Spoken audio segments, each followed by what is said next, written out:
Welcome to my show. I'm a guest here. Her name is Caroline Harrington. Mrs. Caroline, how are you doing, ma? I'm excellent. Thank you for asking. And how are you today? I'm fine. Thank you very much, Mrs. Caroline. Firstly, you are an online cerebral dominatrix. Can you please, ma, discuss more about yourself and how you're doing currently now, ma? Yes.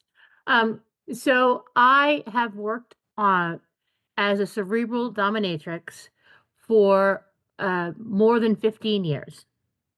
And the way that I started on this career, I've always been naturally dominant, and I've always been attracted to issues of the mind and emotional health. And I have found that there are many men who wish to discuss issues of emotional health with some anonymity. And so my niche is a perfect opportunity for them to do that. Thank you so much, Mrs. Caroline. And I also sincerely thank you for the opportunity. And have you written any book, Mrs. Caroline, or are you planning to write a book, Mrs. Caroline? At this time, I am not planning on writing any long, uh, long form book.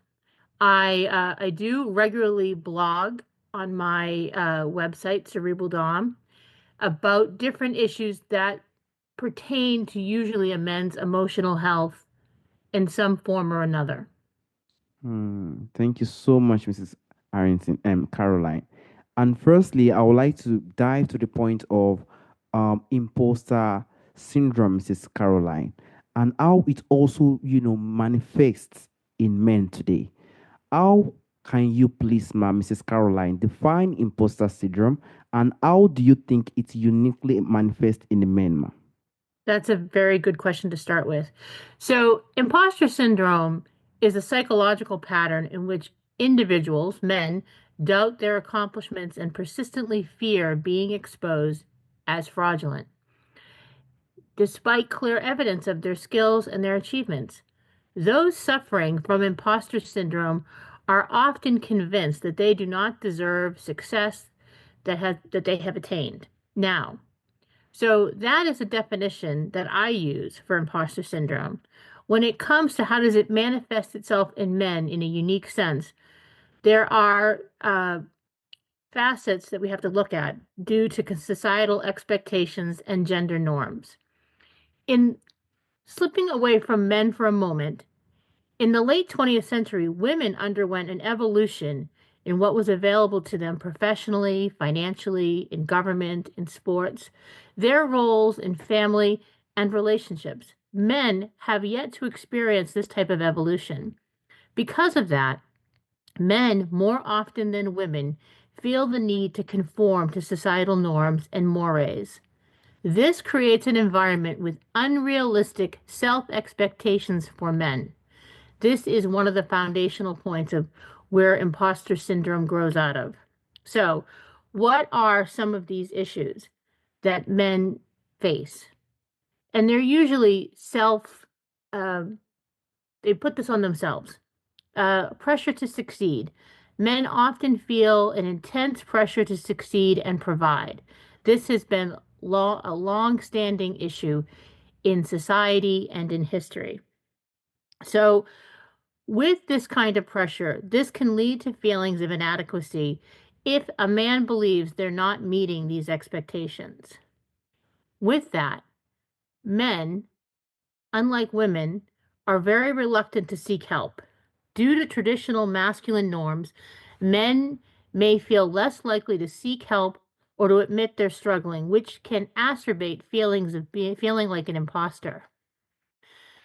That then leads to a perception of a lack of authenticity. Men might feel the need to project a confident, competent image, even if they may internally doubt their abilities, making them feel less authentic and more like they're faking it. And then, of course, the uh, the thief of everything, which is the comparison to others. Men may compare their achievements to those of their peers, particularly in competitive fields, and feel inadequate if they perceive themselves as falling short. And when we say competitive fields, that could be anything. It could be in a personal realm, it could be in a professional realm. So, those are some of the ways that they manifest themselves in men uniquely as opposed to their peers in the other gender being women. Understanding these nuances and how they manifest is crucial for how to address imposter syndrome in men and fostering a more supportive environment where they can thrive without the burden of self doubt. Thank you so much, Mrs. Caroline. You definitely said every single thing men face today, and even tons of oppression going outside the internet today, even make it even more worse for men. I sincerely think thank you so much, Mrs. Caroline. And I would like to know if there are any practices or probably some particular affirmations that really address this imposter syndrome, Mrs. Caroline. Are there any particular affirmation or practices that you possibly have seen that work well in addressing this imposter syndrome, Mrs. Caroline? Absolutely. So, affirmations to yourself on a daily basis are an excellent way to start. So, something that you need to be able to affirm to yourself, even when you're not necessarily feeling it authentically, is to start to say to yourself, I am capable and competent. Reminding yourself of your abilities and your strengths can counteract the feelings of inadequacy. Everybody is good at something. So, you've got to remind yourself of that. And other other affirmations would include my achievements are a result of my hard work and dedication. Acknowledging the work and the effort and the commitments that you have contributed to your success. Not only is everyone good at something, everyone has worked hard to achieve that level as well. And then you've got to be able to say to yourself, I am allowed to take pride in my accomplishments. Now, it's important to give yourself permission to celebrate your successes. And this can be difficult for men, depending on the culture they come from.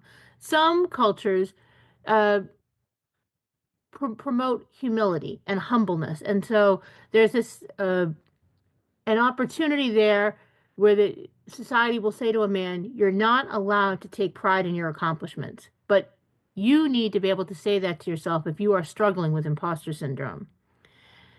And then you've got to give yourself some grace.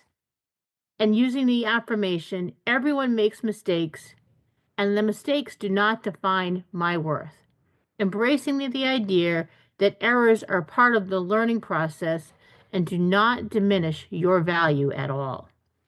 And then lastly, when you are feeling like an imposter, you can feel like an outsider. So you need to be able to say to yourself, I belong here just as much as anyone else, affirming your right to be in the spaces and in the roles that you occupy.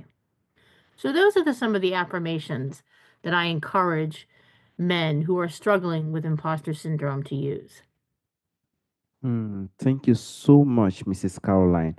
And for those men who are probably having issue with their self-worth, that probably struggling with their self-worth, Mrs. Caroline, what do you think are some of the practical ways men can start to probably rebuild that sense of self-worth, Mrs. Caroline? Yes, I think that's an excellent segue. So, you've got to be able to start with setting achievable goals. You cannot set long term, unachievable goals when you are struggling with your self worth.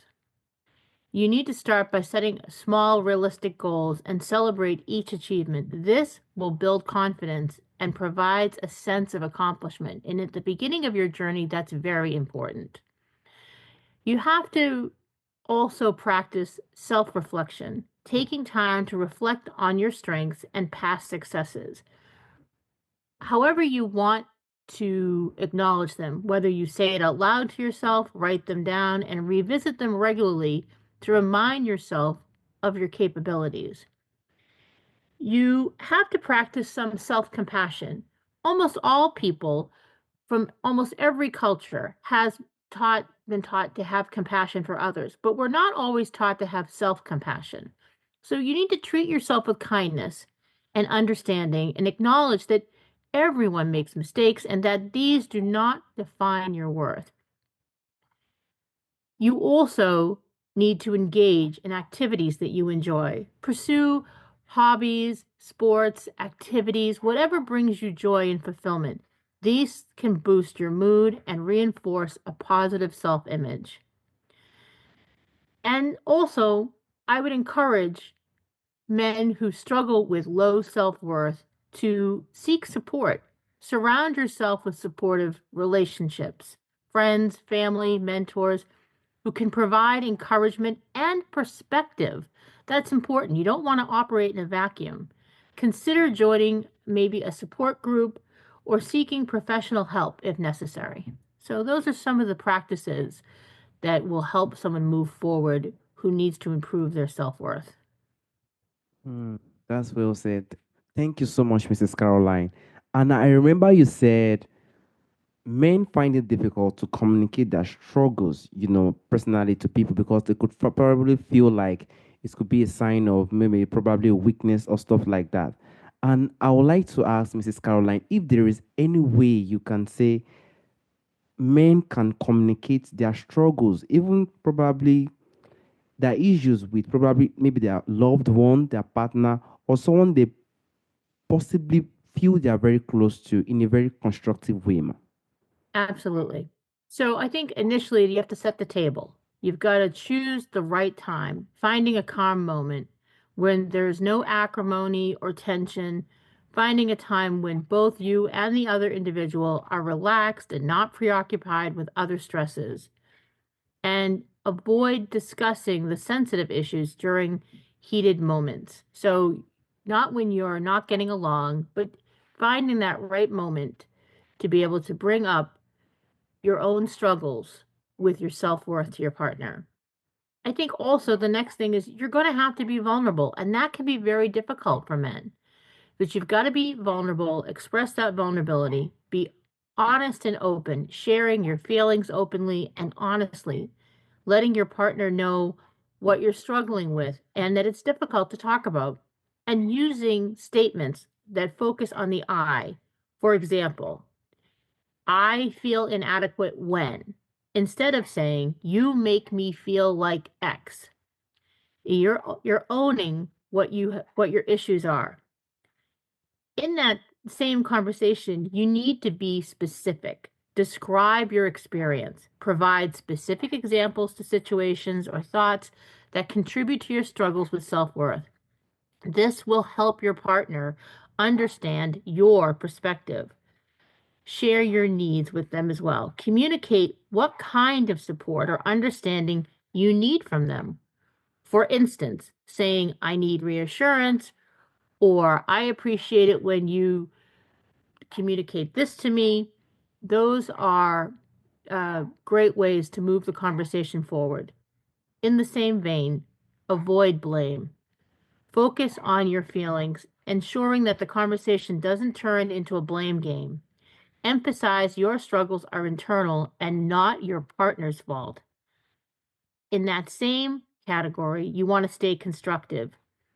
Aim for a constructive dialogue where both partners feel heard and they feel valued. This you're working on moving forward, and so this is a big step forward. And lastly, you want to encourage empathy and understanding while practicing active listening. Be patient. Ask for patience. Request that your partner be patient with you as you work through these feelings. Explain that it's a process and that their support is crucial. And invite them to ask questions so that they have a better understanding of your experiences. And this can foster between you deeper empathy and a connection. Those are some of the things that I would encourage a man to do who's trying to improve their self-worth. Hmm. Thank you so much, Mrs. Caroline.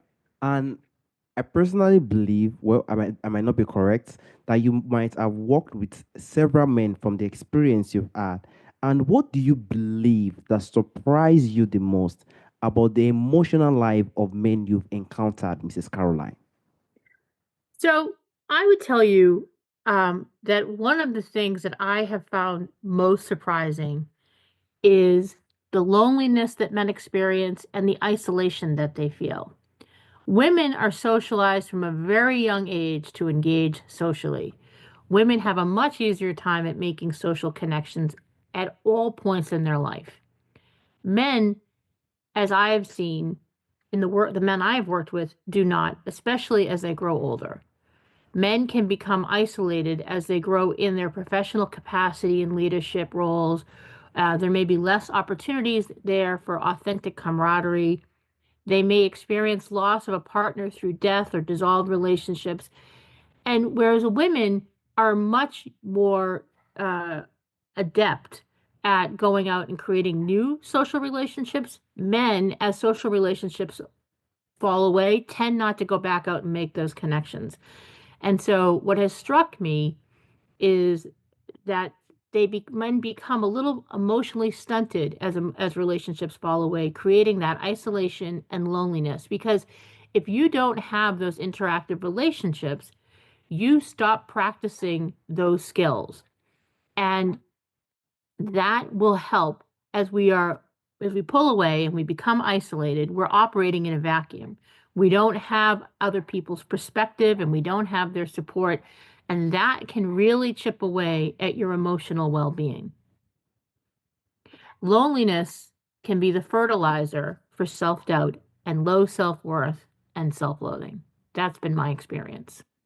Hmm. That's a very, very big experience. And every single thing you said was actually true because I think you really studied men a lot. And thank you so much, Mrs. Caroline, for this insight. Lastly, Mrs. Caroline, there's a question I normally ask Mrs. Caroline. From the ancestors, from the forefathers, there are a lot of things that do exist during our ancestral time that is missing in our time today. If there is anyone or anything you'd like to bring back to our time today, what do you think that thing will be, Mrs. Caroline? I believe a sense of community and Okay. camaraderie. Um, if we're talking about specifically men, there were a time where men worked together. So if you think historically long ago, you men had to work together to make a community, to make a tangible community, and they had to work together and depend on one another. And today in our society, people can be very isolated. They can work remotely, they can game remotely, they can learn remotely. You just couldn't do that. You couldn't even do that 25 years ago. You had to work together. Now, there's a lot to be said for having remote opportunities, but if you are isolating intentionally and you're not creating that sense of community or building it for yourself or for others, that is a real hindrance. And so I think that men today lack the community that you need. And I can show you a tangible example that is today present and was present 150 years ago, but not for most people. In the United States, we have the Amish community, and they adhere to a much less modern standard. When you see in the Amish community, the men have to work together. If a family's home burns to the ground or a barn needs to be built, it is men in that community who come together for a day or two to completely build that structure. They are dependent on one another, they work together, and that they are able to, there's an emotional health to that, healthiness that is important. Because at the end of the day, when they leave, they have built something, not just on their own, although they've utilized their own skills, they have worked together as a community to make something tangible and positive. That's what I would like to see, more community building. And I completely agree with you, Mrs. Caroline. We're really, really losing that community, and it's very, very, very, very unhappy with that. But we hope in the coming future this community is going to rise again. I know it could be due to the rise of technology. We have the phone, we have the laptop, we have every single thing that causes a lot of distraction today. And I also want to sincerely thank you for the time, for the opportunity on speaking on this this imposter syndrome, these things that really happens to men, and solutions men could take that could really help. I want to say thank you so much, Mrs. Caroline. And I also want to say I think you have a dog and you need to flog that dog. It's just giving that backing, honestly speaking. Thank you so much. My apologies. Yes, thank you. All right. Good day. Bye bye. Bye-bye.